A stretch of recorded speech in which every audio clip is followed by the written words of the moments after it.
반갑습니다. 오늘 오후 우리가 함께 살펴볼 본문 말씀은 마태복음 5장 3절의 말씀입니다. 우리 한 절의 말씀인데요. 마태복음 5장 3절의 말씀. 우리 한 목소리로 함께 읽으시겠습니다. 심령이 가난한 자는 복이 있나니 천국이 그들의 것임이요. 아멘. 우리 마태복음 5장 3절 말씀인데요. 사실 팔복의 말씀이죠. 팔복의 말씀을 이제 매주 한 주씩 살펴보고자 합니다. 여러분들 새해를 시작하면서 팔복의 말씀을 나누려니까 사실 떨리죠. 아무도 안 떠시겠지만 저는 떨리네요. 사실 팔복의 말씀을 보면서 처음 산상수훈의 말씀, 이 말씀을 시작하려고 하니까요. 저는 사실 고민이 많이 되었습니다. 밤에도 고민하고 도저히 심령이 가난하다는 걸 어떻게 설교해야 될지, 어떻게 말씀을 나눠야 될지 참 고민을 많이 했습니다. 사실 산상수훈 전체에서 담겨있는 큰 주제, 그것은 하나님의 나라입니다. 하나님의 나라는 어떤 나라인가, 그리고 하나님 나라의 비전을 품고 사는 성도, 그 사람은 어떤 사람인가에 대해서 예수님께서 계속해서 가르쳐 주시죠. 특별히 오늘 그 귀한 말씀의 시작입니다. 시작은 뭔가요? 중요하다는 거죠. 그만큼 중요한 말, 그리고 이 산상수훈의 전체의 말씀을 포괄하는 그런 중요한 내용이 담겨 있다는 것입니다. 그 말씀이 심령이 가난하다는 말씀인데요. 우리 오늘 본문 말씀 다시 한 번만 함께 읽어보시겠습니다. 심령이 가난한 자는 복이 있나니 천국이 그들의 것임이요. 아멘. 분명히 목사님 8가지 복을 말씀해 주신다 하셨는데 왜 복과는 어울리지 않는 말이 들어가 있을까요? 네, 사실 오늘 말씀의 특징 가운데 가장 큰 특징이라 하면 무엇인가 하니까 복이랑 어울리지 않는 단어가 본문에 들어가 있다는 거죠. 사실 복이라고 생각하기 어려운 단어, 가난이라는 단어가 본문에 들어가 있습니다. 본문에 들어가 있는 가난이라는 단어는요, 원어적 표현으로 살펴보면은 비참한 가운데 잔뜩 쭈그려들고 움츠러 들어있는 그런 상태를 의미합니다. 무슨 말인가 하니까 누군가 도와주지 않으면, 누군가 보살펴주지 않으면, 누군가 힘써서 챙겨주지 않으면 살아남을 수 없는 상태라고 표현할 수 있습니다. 절대적 빈곤 가운데 움츠러들고 착취당하고 힘도 없고 능력도 없는 상태가 바로 이 가난이라는 상태입니다. 이것을 본문의 의미를 살려서 다시금 표현해 본다면요, 영적 파산의 상태, 영적 거지의 상태에 있다라고 표현하는 겁니다. 아니, 우리 주님 분명히 복을 말씀해 주신다 하셨는데 왜 복을 말씀해 주신다 하시고 왜 이렇게 어울리지 않는 표현을 붙이셨습니까? 혹시 이런 질문이 드시나요? 저는 이런 질문이 수없이 들었습니다. 왜 굳이 시작을 하시면서 이 단어를 붙이셨을까? 주님께서는 우리 가운데 가르쳐 주고 싶으십니다. 무엇을 가르쳐 주고 싶으신 거 아니까? 이 세상의 복과는 다른 하늘의 복을 가르쳐 주고 싶습니다. 세상의 복과는 비교할 수 없는 하늘의 복을 가르쳐 주고 싶은데 그 하늘의 복을 가르쳐 주려고 하다 보니까요, 세상에서 말하는, 세상에서 도무니 복이라 생각할 수 없는 이 가난이라는 표현을 들고 오셔서요, 너희 가운데 내가 하늘의 복을 가르쳐 줄 건데 너희가 생각하고 있는 그 복의 개념을 깨어 부숴야 너희 가운데 이 복을 가르쳐 줄 수 있겠구나 싶으신 겁니다. 성도 여러분, 그렇게 우리는 오늘 말씀에 대하여서, 그리고 이 말씀을 통하여서 가난에 대해서도 새롭게 생각해 보게 됩니다. 본문을 통해 천국을 소유하는 하나님의 백성, 그 하나님의 사람, 심령이 가난한 자, 그는 어떤 사람인지 살펴보기 원합니다. 심령이 가난한 사람은 어떤 사람일까요? 우선 첫째로 자신의 영적 가난을 깨달은 사람입니다. 자신이 얼마만큼 영적으로 궁핍한지를 아는 사람이라는 말이죠. 세상은 말합니다. 많으면 많을수록 좋고 더 가지고 있으면 더 가지고 있을수록 좋다 말합니다. 가지면 가질수록, 소유하면 소유할수록 좋은 것이 세상의 법칙이죠. 그런데 주님께서는 오늘 우리에게 영적 빈곤을 가르쳐 주십니다. 생각해 봅시다. 가난하다는 것이 왜 복일까요? 없는데 왜 복일까요? 도무지 홀로 설 수 없는데 이것이 왜 복일까요? 자신이 얼마만큼 궁핍한지, 자신이 얼마만큼 가난한지, 자신이 얼마만큼 비참한 가운데, 그 깊은 가운데 있는지를 깨달았기 때문입니다. 성도 여러분, 우리 가운데는 통증이라는 게 있죠. 통증이 있는 게 복일까요? 아유, 무슨 말씀이세요, 목사님? 바늘에 찔리면 얼마나 아픈데요. 그런데 여러분, 통증이 있는 게 복이죠. 만약에 바늘에 찔리면서도 그 바늘에 찔리는 고통이 없다면 어떨까요? 계속해서 찔리고 있고 오히려 더 위험한 상태 가운데 빠지겠죠. 그렇게 통증이라는 것이 우리 가운데 때로는 고통으로 찾아오겠지만, 우리 가운데는 고통을 수반하는 통증이 있음이 복입니다. 왜냐하면 더 심각한 문제 가운데 빠지지 않게 만들기 때문이죠. 그렇게 영적 가난, 영적 빈곤, 절대적 의존 상태에 있음을 깨닫는 것, 이것이 바로 복입니다. 우리는 영적 파산을 깨달음으로 우리는 이처럼 궁핍한 상태 가운데 있구나 하는 것을 직시하게 되기 때문이죠. 우리는 의롭고 거룩한 사람을 좋아합니다. 그리고 의롭고 거룩한 사람을 존경하죠. 그런데 생각해 봅시다. 우리는 스스로 의로울 수 있을까요? 그리고 스스로 거룩할 수 있을까요? 아니요. 우리는 의롭고 거룩한 걸 너무 좋아하는데요, 의롭고 거룩한 걸 존경하는데요, 문제는 우리 스스로 의로울 수 없고 우리 스스로 거룩할 수 없다는 거죠. 한 목사님은 말씀을 선포하시는 중에 이렇게 전하십니다. 심령이 가난하다는 것은 우리의 영적 빈곤, 우리의 영적 파산을 인정하는 것을 의미합니다. 우리는 하나님과 거래를 하러 나아가는 것이 아닙니다. 우리는 거래를 할 만한 그 어떤 것도 가지고 있지 않습니다. 새해에 분명 인사하면서 새해 복 많이 받으십시오 하고 인사를 참 많이 하셨죠.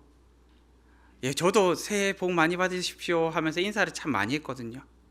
그런데 새해 첫 주일이 되어가지고 여러분들한테 영적 파산입니다, 영적 거지입니다 라고 말씀을 선포하는 게 저도 참 마음이 어렵습니다. 영적 가난을 깨달으십시오, 이게 복입니다 선포하는 게 저도 쉽지 않습니다.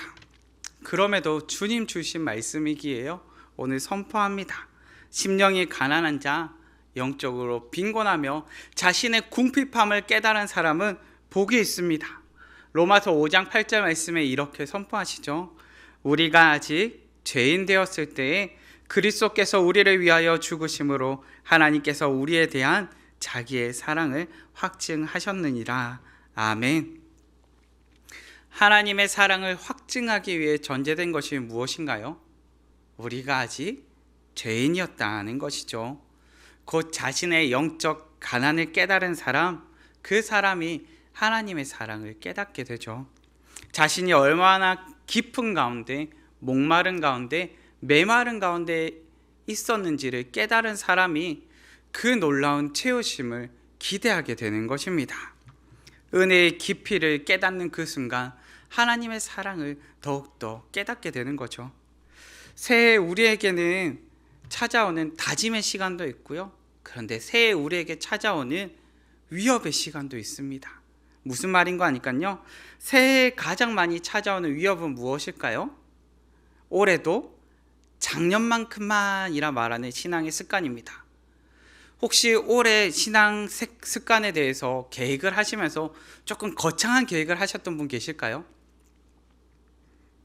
우리 거창한 계획을 하시는 분들이 왕왕 계십니다. 야, 성경을 그래, 한 3독은 해야지. 그래, 이번에 특세 시작한다고 했지, 특세에 한번 다 채워봐야지. 거창한 신앙의 습관으로 시작해서 궁핍한 신앙의 습관으로 마무리되는 경우를 우리 많이 경험하죠. 그런데 그걸 몇 번 반복하다 보면요, 우리에게 나타나는 증상이 있습니다. 어떤 증상일까요? 뭘 계획을 하긴, 올해도 작년만큼만 하면 되지, 그냥 하던 만큼 하면 되지 않을까? 마치 신앙의 게으름, 신앙의 관성이라고 해야 되겠죠. 그래, 하던 만큼만 하면 돼. 우리에게 가장 큰 신앙의 위협 뭐라고요? 하던 만큼만 하면 돼, 작년만큼만 하면 되지. 우리는요, 말씀에 갈급하다고 말하죠. 그런데 말씀을 연구하고 찾아서 읽고 상고할 만큼 갈급하진 않습니다. 우리는 말씀에 대해서 궁금하다고 말합니다. 그런데 일상에서 말씀을 찾아볼 만큼 여유롭다 생각하진 않죠. 우리는 은혜에 목마르다라고 말합니다. 그런데 은혜를 누릴 수 있는 장소를 찾아다니거나 은혜를 누릴 수 있는 모임을 찾아다니거나 그곳에 힘쓰지 않습니다. 오히려 내 일상의 즐거움을 찾아다니는데 더 열심을 내죠. 왜요? 내 일상의 즐거움을 찾는 것이 은혜를 누리러 찾아다니는 것보다 더 귀하다, 더 중요하다 생각하기 때문이죠. 갈급하다, 목마르다 말하지만 그 갈급함이나 목마름이 나의 게으름과 일상의 벽을 뛰어넘지 못하는 것이죠. 나의 게으름과 일상의 벽 앞에 나는 어떻게 해야 될까요? 나의 빈곤을 깨달아야 됩니다. 나의 궁핍함을 깨달아야 됩니다. 성도 여러분, 혹시 3일 정도 금식 기도 해보셨을까요? 저는 1년을 돌아보면 1년에 한 번 정도 한 3일씩의 금식 기도를 왕왕합니다. 그런데 금식 기도를 할 때 특징이 있죠. 무슨 특징이 있을까요? 제가 사실 신대원에서 3일 금식 기도를 할 때 일이었는데요. 3일 딱 금식하는 그 12시를 간절하게 기다리고 있었습니다. 어디서 기다리고 있었을까요? 편의점에서 컵라면에 물을 끓여 놓고 정확하게 3분 뒤에 12시가 되니까 정확하게 기다리고 있습니다. 왜요? 배고프니까요. 눈에 보이는 게 없습니다. 한 3일쯤 금식하고 나니까요. 너무 갈급합니다. 너무 궁핍하다 보니까요. 채워야 되겠다는 본능만 남아 있습니다. 저만 그랬을까요? 아니요. 저와 같이 하는 전도사님들이 쪼름이 앉아 있습니다. 왜요? 배고프니까요.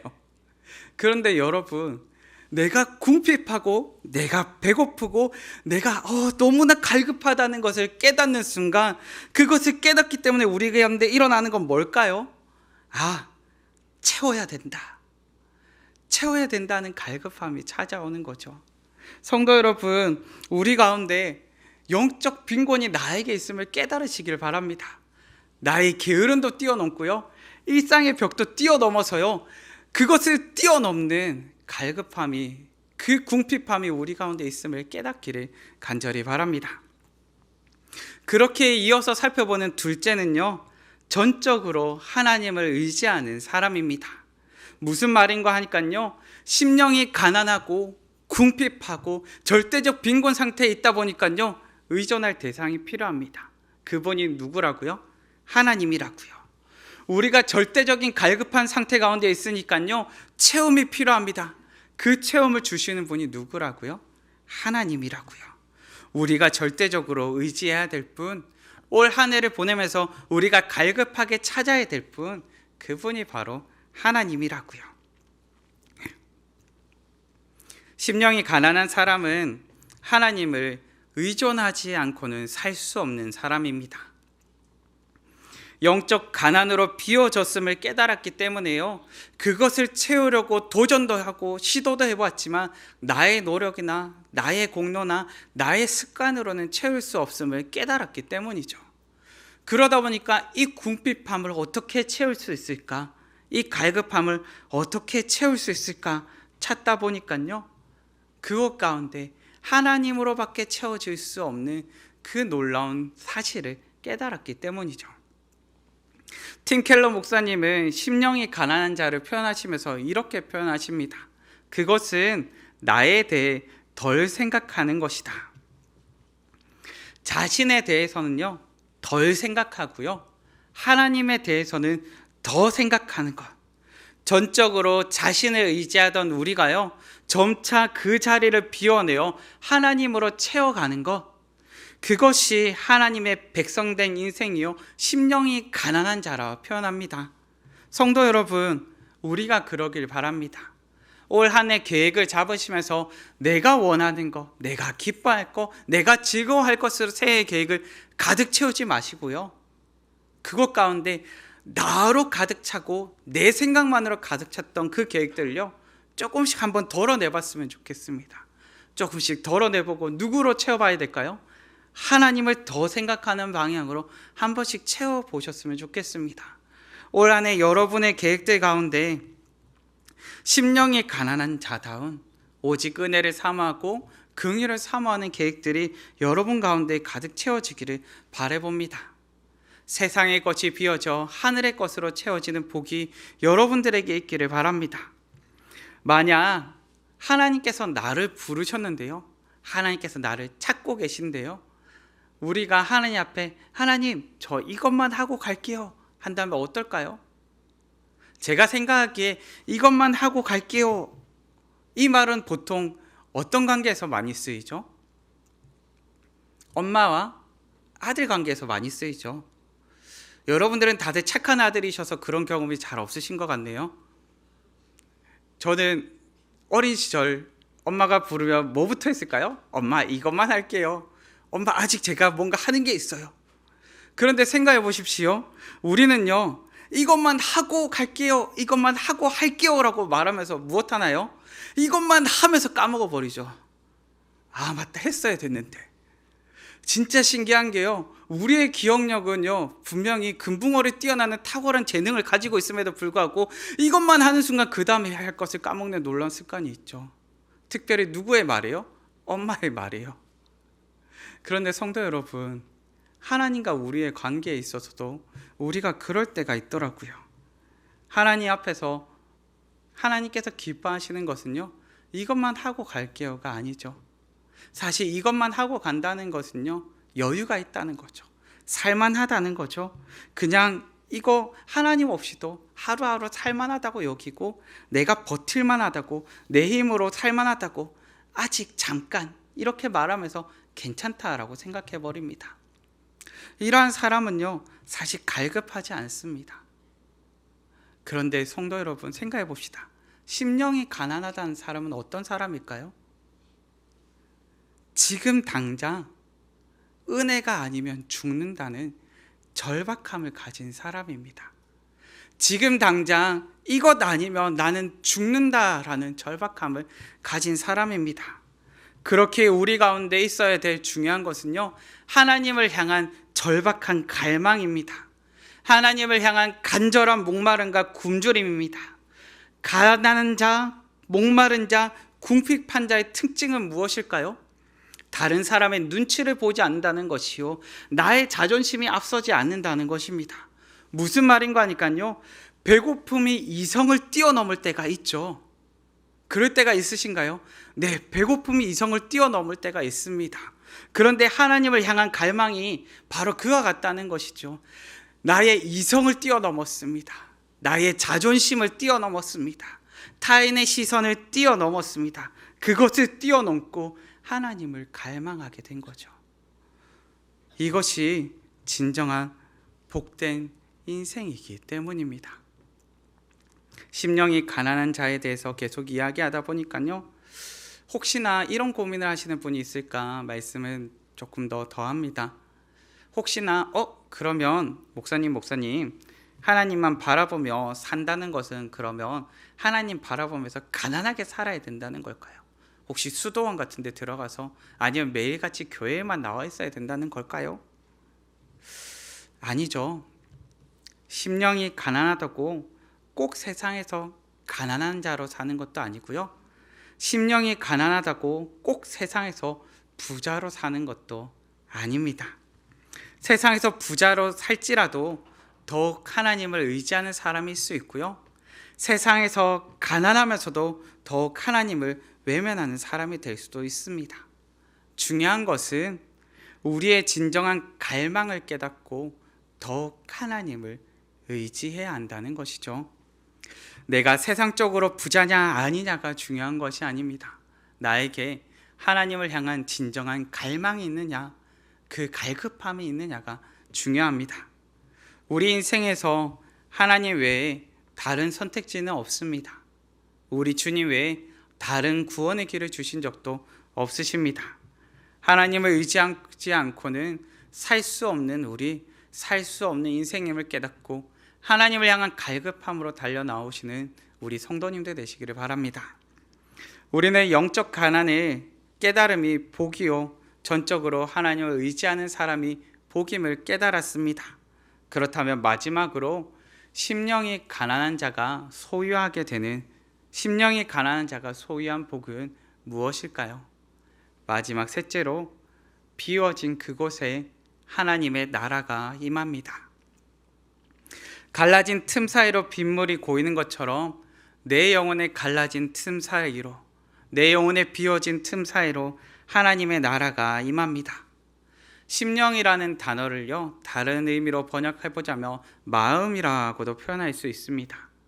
하나님께 갈급한 심정으로 비워진 나의 마음 가운데 하나님의 통치하심이, 하나님의 나라가 임하는 것입니다. 시편 42편에서 주를 찾기에 갈급한 한 사람이 등장합니다. 시편 42편 말씀인데요, 우리 한 목소리로 함께 읽으시겠습니다. 하나님이여, 사슴이 시냇물을 찾기에 갈급한 같이 내 영혼아, 내가 어찌하여 낙심하며 어찌하여 내 속에서 불안해하는가. 너는 하나님께 소망을 두라. 나는 그가 나타나 도우심으로 말미암아 내 하나님을 여전히 창송하리로다. 아멘. 주를 찾기에 갈급한 사람은요, 주를 찬양함으로 이 시편을 마무리합니다.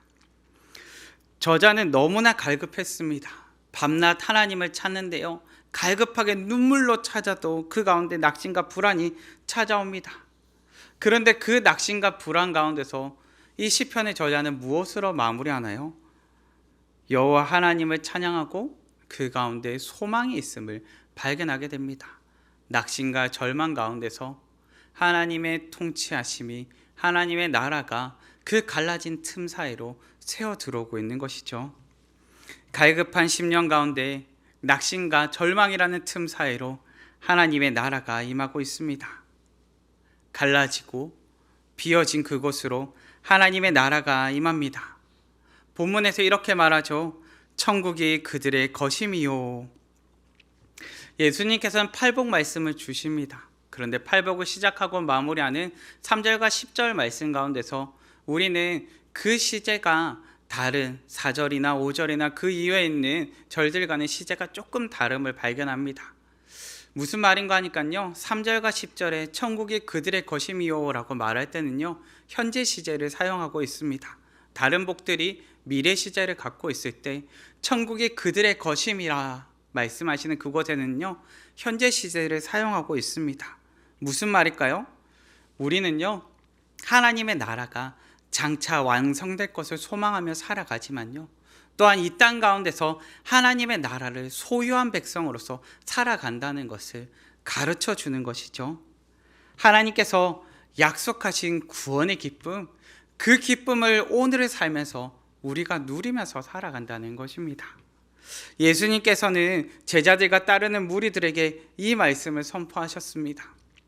사실 예수님께서 심령이 가난한 자, 지금 제자들과 따르는 무리들의 삶이 궁핍한 가운데 있고 가난한 가운데 있고 목마른 가운데 있으니까요, 아니 예수님 복을 말씀하시면서 무슨 가난을 말해요? 아니 예수님 무슨 복을 말씀하시면서 이런 말씀을 우리 가운데 하세요?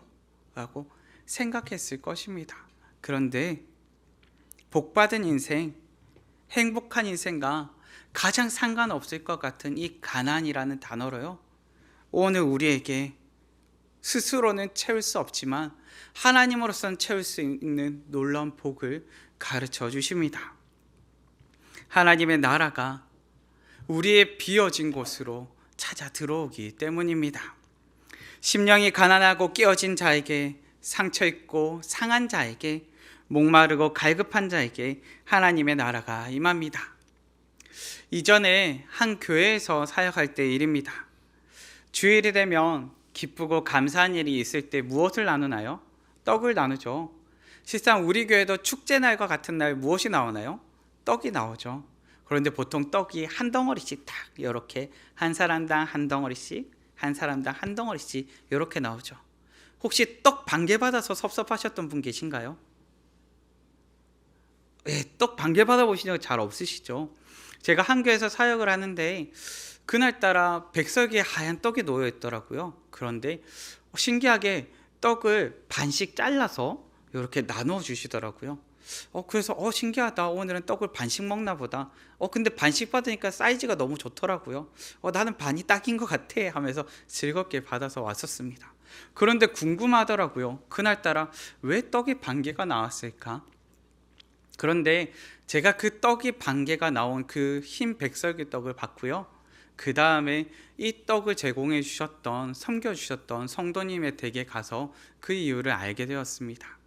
그 성도님은요, 단칸방에 사시면서 박스를 모아서, 사실은 시장이나 마트에서 나오는 박스를 모아서 생계를 이어가시던 분이었습니다. 그런데 사실 이분은요, 너무 가난해서 가지고 있는 물질이 거의 없었습니다.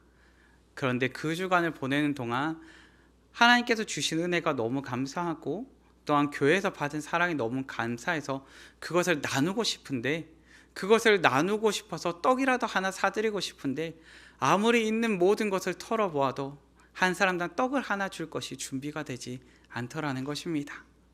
그래서 지금 내가 할 수 있는 최선의 것을 내어드림으로 그 떡을 반 개씩 나눠서 그럼 먹어요 하면서 반 개씩 나누게 된 것입니다.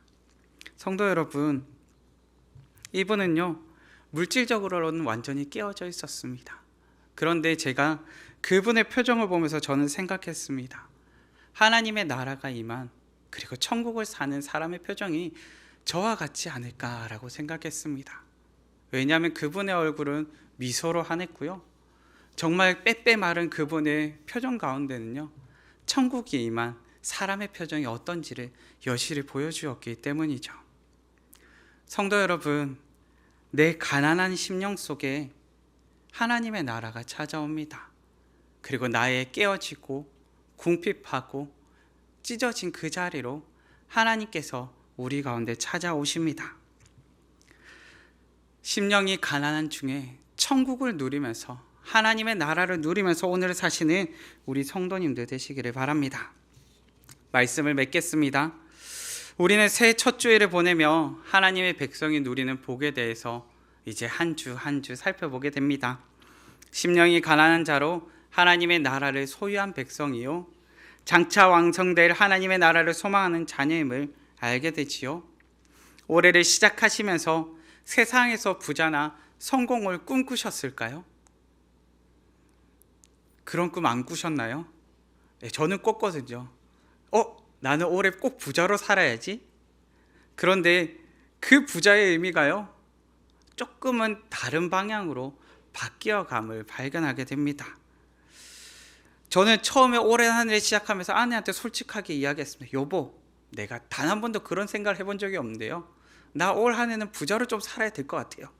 그래서 저희 아내가 저를 되게 신기한 표정으로 살펴보더라고요. 목사가 되어서 지금 저를 되게 신기한 표정으로, 저 사람이 많이 힘들었나 라는 표정으로 저를 살펴보더라고요. 그런데 사실 이번 한 주 내내 말씀을 묵상하면서요, 하나님께서 다른 의미로서의 부자를 가르쳐 주시는구나를 깨닫게 되었습니다. 사실 조금 마음이 그렇더라고요. 하나님, 부자 되고 싶다고 말했더니 하나님 왜 저에게 이 말씀을 주셨나요? 하면서 사실 저도 많이 찔렸던 한 주였습니다. 우리는요, 부자나 성공을 꿈꿉니다. 그런데 여러분들, 부자가 성공을 되는 것도 너무 좋습니다. 그럼에도 저는 여러분들한테 말씀드립니다. 하나님 앞에서는 철저히 가난한 자, 절박한 갈망을 가진 자로 오늘을 사시기를 간절히 바랍니다. 이사야 61장 1절에서 3절 말씀인데요, 이 말씀을 함께 읽으시고 이제 본문을 마무리하려 합니다. 우리 61장 말씀 우리 한 목소리로 읽으시겠습니다. 주 여호와의 영이 내게 내리셨으니 이는 여호와께서 내게 기름을 부으사 가난한 자에게 아름다운 소식을 전하게 하려 하심이라. 나를 보내사 마음이 상한 자를 고치며 포로된 자에게 자유를, 갇힌 자에게 노임을 선포하며 여호와의 은혜의 해와 우리 하나님의 보복의 날을 선포하여 모든 슬픈 자를 위로하되 무를 시온에서 슬퍼하는 자에게 화관을 주어 그 죄를 대신하며 기쁨의 기름으로 그 슬픔을 대신하며 찬송의 옷으로 그 근심을 대신하시고 그들이 의의 나무 곧 곧 여호와께서 심으신 그 영광을 나타낼 자라 일컬음을 받게 하려 하심이라. 아멘. 여기서 가난한 자는 겸손한 자, 겸비한 자를 말하는데요. 그런 자에게 구원의 기쁜 소식을 들려주십니다. 인생의 부요함보다 하나님의 나라를 이 땅 가운데 경험하시고 소망하시며 살아가시는 우리 성도님들, 천국을 소유한 백성으로 천국의 기쁨을 누리며 사시는 우리 성도님들 되시기를 간절히 바랍니다.